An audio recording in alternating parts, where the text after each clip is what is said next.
Hi friends, welcome to my channel Sri Shan NSG Volumes. Here with you Sri. Now we are going to listen the audiobook of the great novel The Alchemist. The boy's name was Santiago. Dusk was falling as the boy arrived with his herd at an abandoned church. The roof had fallen in long ago, and an enormous sycamore had grown on the spot where the sacristy had once stood. He decided to spend the night there. He saw to it that all the sheep entered through the ruined gate and then laid some planks across it to prevent the flock from wandering away during the night. There were no holes in the region, but once an animal had strayed during the night, and the boy had had to spend the entire next day searching for it.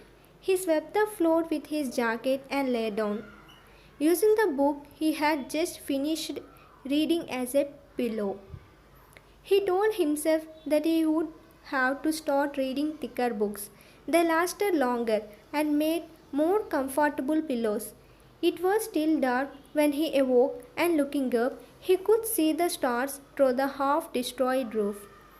I wanted to sleep a little longer, he thought. He had had the same dream that night as a week ago, and once again he had awakened before it ended. He arose and, taking up his crook, began to awaken the sheep that still slept. He noticed that as soon as he awoke, most of his animals also began to stir. It was as if some mysterious energy bound his life to that of the sheep, with whom he had spent the past 2 years, leading them through the countryside in search of food and water. They are so used to me that they know my schedule, he muttered. Thinking about that for a moment, he realized that it could be the other way around, that it was he who had become accustomed to their schedule. But there were certain of them who took a bit longer to awaken. The boy prodded them, one by one, with his crook, calling each by name. He had always believed that the sheep were able to understand what he said, so there were times when he read them parts of his books that had made an impression on him, or when he would tell them of the loneliness or the happiness of a shepherd in his fields. Sometimes he would comment to them on the things he had seen in the villages they passed. But for the past few days he had spoken to them about only one thing, the girl, the daughter of a merchant who lived in the village they would reach in about 4 days. He had been to the village only once the year before. The merchant was the proprietor of a dry goods shop, and he always demanded that the sheep be sheared in his presence so that he would not be cheated. A friend had told the boy about the shop, and he had taken his sheep there. I need to sell some wool, the boy told the merchant. The shop was busy, and the man asked the shipyard to wait until the afternoon. So the boy sat on the steps of the shop and took a book from his bag. I didn't know shipyards know how to read, said a girl's voice behind him. The girl was typical of the region of Andalusia, with flowing black hair and eyes that vaguely recalled the Moorish conquerors. Well, usually I learn more from my sheep than from books, he answered. During the 2 hours that they talked, she told him she was the merchant's daughter and spoke of life in the village, where each day was like all the others. The sheep had told her of the Andalusian countryside and related the news from the other towns where he had stopped. It was a pleasant change from talking to his sheep. How did you learn to read? The girl asked at one point. Like everybody learns, he said, in school. Well, if you know how to read, why are you just a shipyard? The boy mumbled an answer that allowed him to avoid responding to her question. He was sure the girl would never understand. He went on telling stories about his travels, and her bright, moody eyes went wide with fear and surprise. As the time passed, the boy found himself wishing that the day would never end, that her father would stay busy and keep him waiting for 3 days. He recognized that he was feeling something he had never experienced before, the desire to live in one place forever. With the girl with the raven hair, his days would never be the same again.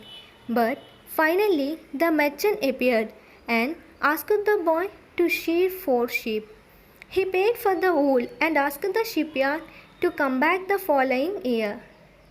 And now it was only 4 days before he could be back in that same village. He was excited and at the same time uneasy.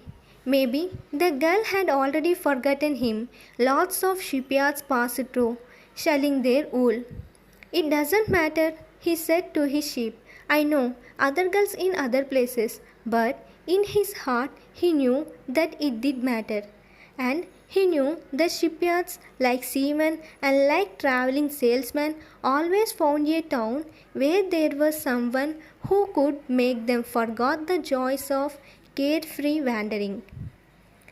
The day was dawning, and the shipyard argued his sheep in the direction of the sun. They never have to make any decisions, he thought. Maybe that's why they always stay close to me. The only things that concerned the sheep were food and water. As long as the boy knew how to find the best pastures in Andalusia, they would be his friends. Yes, their days were all the same, with the seemingly endless hours between sunrise and dusk. And they had never read a book in their young lives and didn't understand when the boy told them about the sights of the cities. They were content with just food and water, and in exchange, they generously gave off their wool, their company, and once in a while their meat. If I became a monster today and decided to kill them one by one, they would become aware only after most of the flock had been slaughtered, thought the boy. They trust me and they have forgotten how to rely on their own instincts because I lead them to nourishment. The boy was surprised at his thoughts. Maybe the church, with the sycamore growing from within, had been haunted. It had caused him to have the same dream for a second time, and it was causing him to feel anger toward his faithful companions. He drank a bit from the wine that remained from his dinner of the night before, and he gathered his jacket closer to his boy. He knew that a few hours from now, with the sun at its zenith, the heat would be so great that he would not be able to lead his flock across the fields. It was the time of day when all of Spain slept during the summer. The heat lasted until nightfall, and all the time he had to carry his jacket. But when he thought to complain about the burden of its weight, he remembered that because he had the jacket, he had withstood the cold of the dawn. We have to be prepared for change, he thought, and he was grateful for the jacket's weight and warmth. The jacket had a purpose, and so did the boy. His purpose in life was to travel, and after 2 years of walking the Andalusian terrain, he knew all the cities of the region.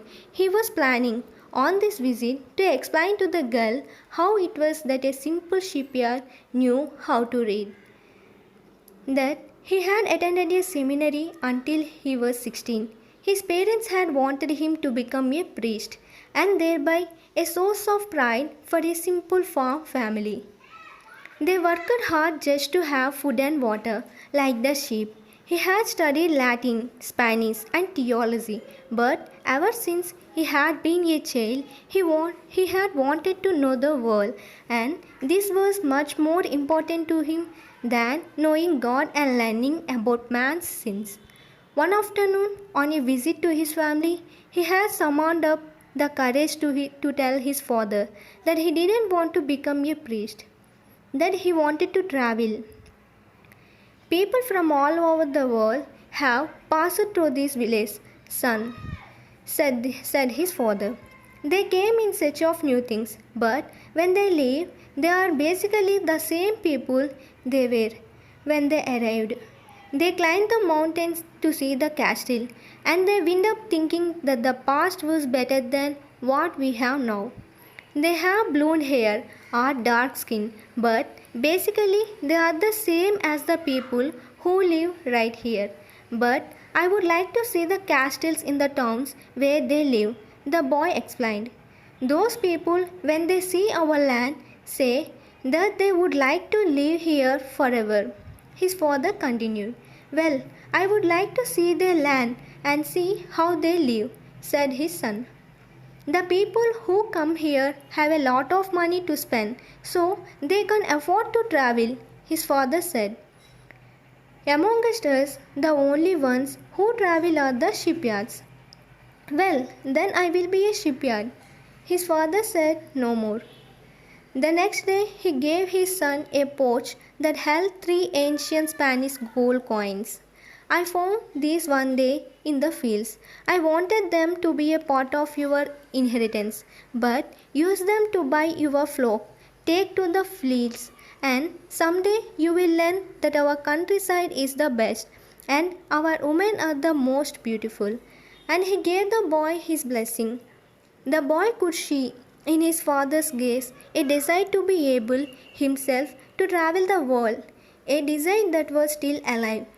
Despite his father's having had to bury it over dozens of years under the burden of struggling for water to drink, food to eat, and the same place to sleep every night of his life. The horizon was tinted with red, and suddenly the sun appeared. The boy thought back to that conversation with his father and felt happy. He had already seen many castles and met many women, but none the equal of the one who awaited him several days hence. He owned a jacket, a book that he could trade for another, and a flock of sheep. But most important, he was able every day to live out his dream. If he were to tire of the Andalusian fields, he could sell his sheep and go to sea. By the time he had had enough of the sea, he would already have known other cities, other women, and other chances to be happy. I couldn't have found God in the seminary, he thought, as he looked at the sunrise. Whenever he could, he sought out a new road to travel. He had never been to the Trinity Church before. Instead of having traveled through those paths many times, the world was huge and inexhaustible. He had only to allow his sheep to set the route for a while, and he would discover other interesting things. The problem is that they don't even realize that they are walking a new road every day.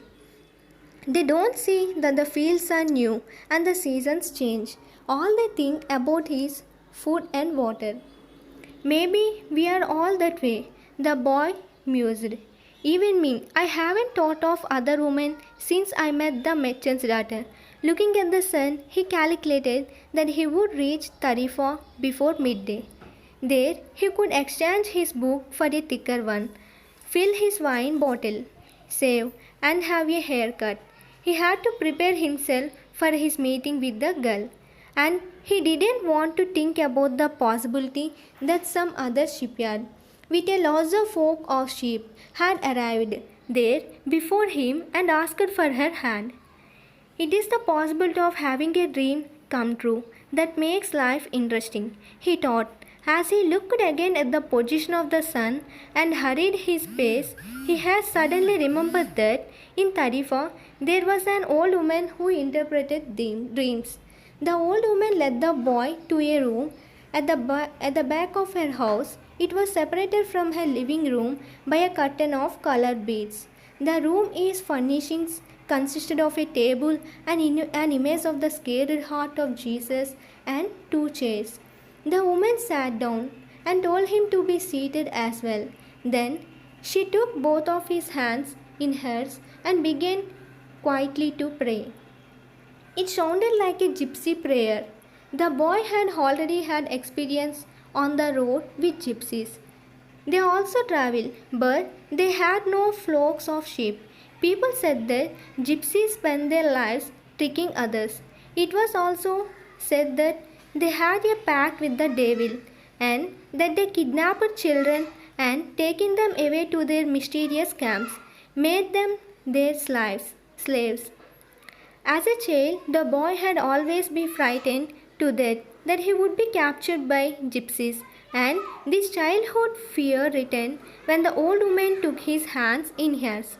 But she was scared heart of Jesus. There, he thought, trying to reassure himself, he didn't want his hand to begin trembling, showing the old woman that he was fearful. He retreated on our father silently. Very interesting, said the woman, never taking her eyes from the boy's hand, and then she fell silent. The boy was becoming nervous. His hands began to tremble, and the woman sensed it. He quickly pulled his hands away. I didn't come here to have you read my palm, he said, already regretting having come. He thought for a moment that it would be better to pay her fee and leave without learning a thing, that he was giving too much importance to his recurrent dream. You came so that you could learn about your dreams, said the old woman, and dreams are the language of God. When He speaks in our language, I can interpret what He has said, but if He speaks in the language of the soul, it is only you who can understand. But whichever it is, I am going to charge you for the consultation. Another trick, the boy thought, but he decided to take a chance. A shipyard always takes his chances with owls and with rod, and that's what makes a shipyard's life exciting. I have had the same dream twice, he said. I dreamed that I was in a field with my sheep. When a child appeared and began to play with the animals, I don't like people to do that because the sheep are afraid of strangers. But children always seem to be able to play with them without frightening them. I don't know why. I don't know how animals know the age of human beings. Tell me more about your dream, said the woman. I have to get back to my cooking, and since you don't have much money, I can't give you a lot of time. The child went on playing with my sheep for quite a while, continued the boy, a bit upset, and suddenly the child took me by both hands and transported me to the Egyptian pyramids. He paused for a moment to see if the woman knew what the Egyptian pyramids were, but she shared nothing. Then, at the Egyptian pyramids, he said the last three words slowly, so that the old woman would understand. The child said to me, if you come here, you will find a hidden treasure. And just as she was about to show me the exact location, I woke up both times. The woman was silent for some time. Then she again took his hands and studied them carefully. I am not going to charge you anything now, she said, but I want 1/10 of the treasure if you find it. The boy laughed out of happiness. He was going to be able to save the little money he had because of a dream about hidden treasure.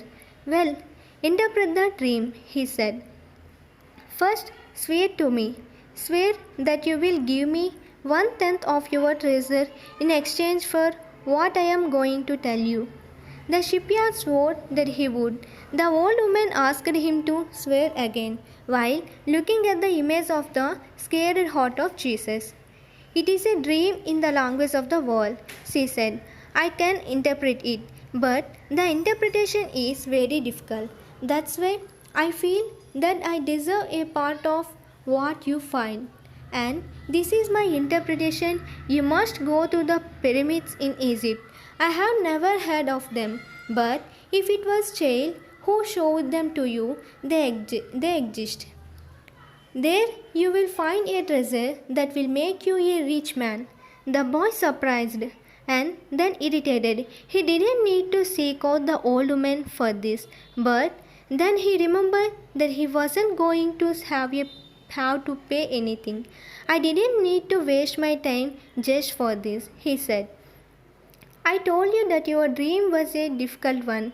It is the simple things in life that are the most extraordinary. Only wise men are able to understand them. And since I am not wise, I have had to learn other arts, such as the reading of palms. Well, how am I going to get to Egypt? I only interpret dreams. I don't know how to turn them into reality. That's why I have to live off that what my daughters provide me with.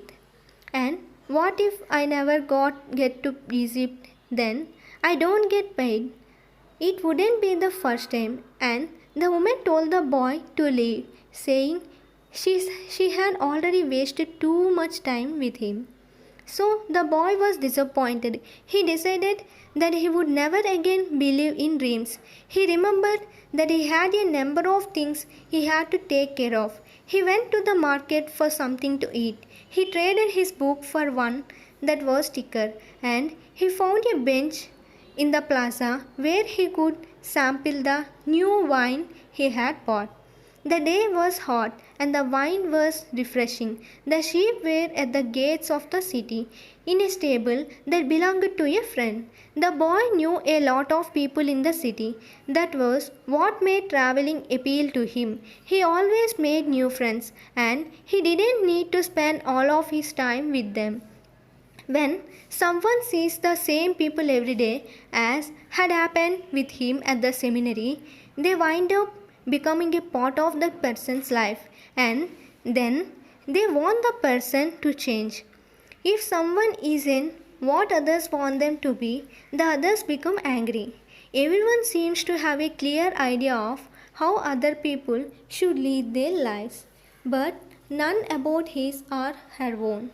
He decided to wait until the sun had sunk a bit lower in the sky before following his flock back through the fields. 3 days from now, he would be with the merchant's daughter. He started to read the book he had bought. On the very first page, it described a burial ceremony, and the names of the people involved were very difficult to pronounce. If he ever wrote a book, he thought he would present one person at a time so that the reader wouldn't have to worry about memorizing a lot of names.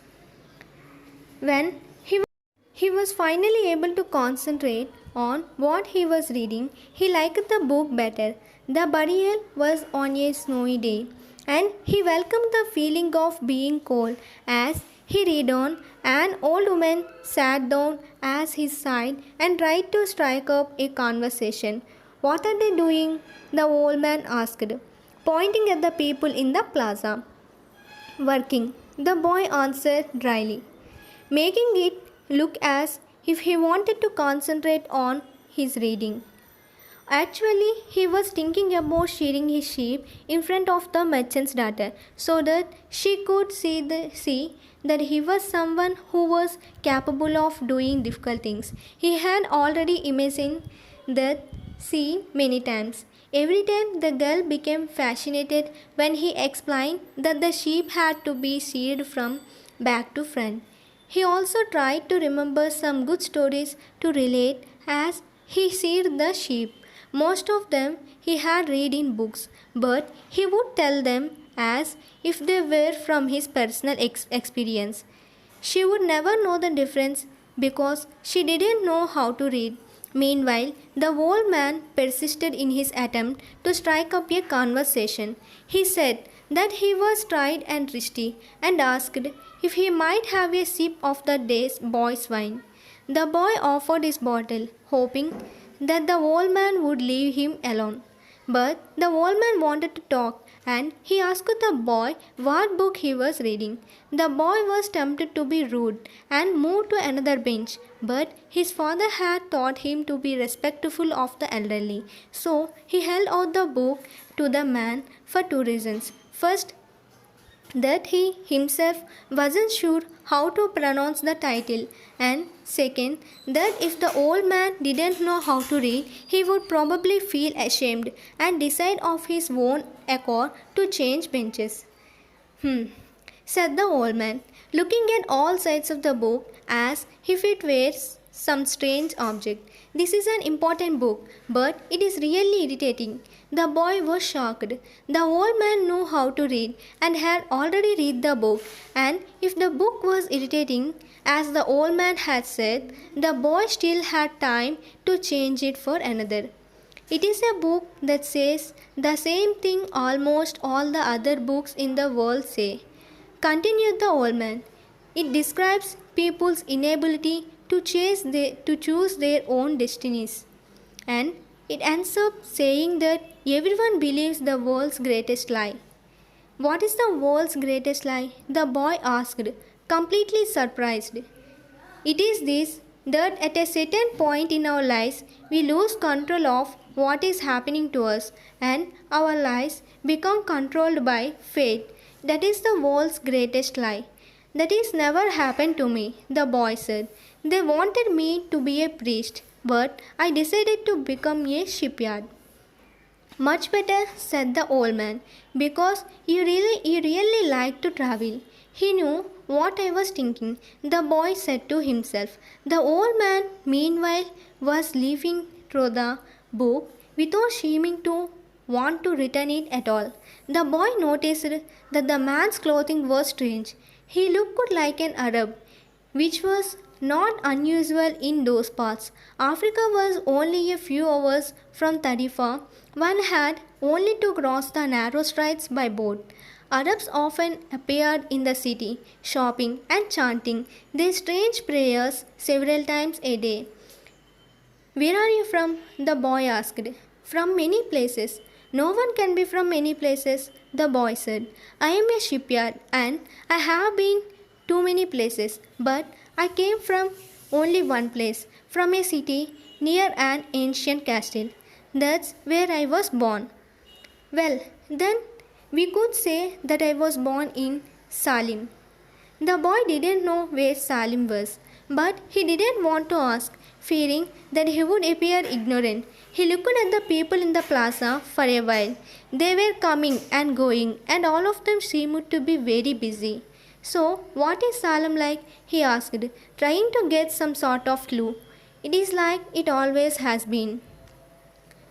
No clue yet, but he knew that Salim wasn't in Andalusia.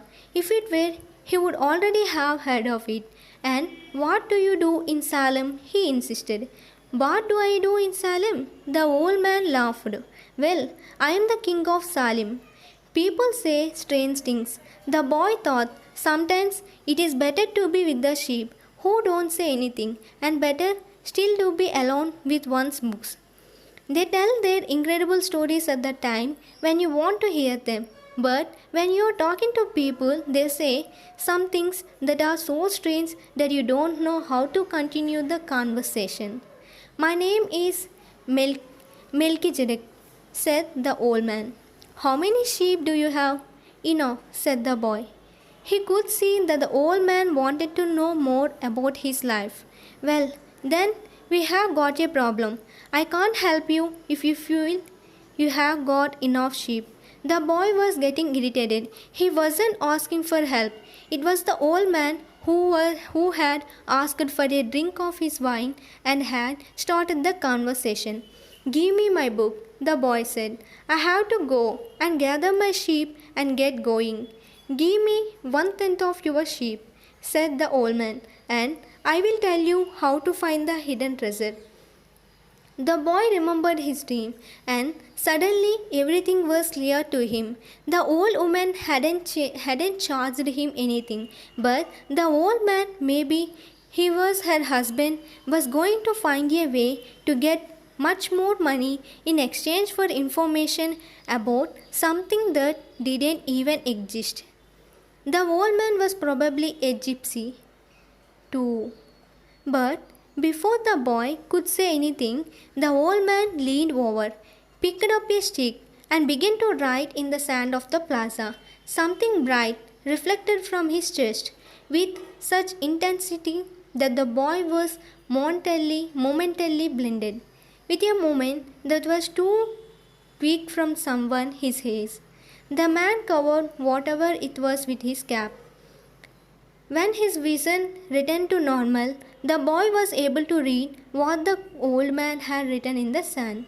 There, in the sand of the plaza of that small city, the boy read the names of his father and his mother and the name of the seminary he had attended.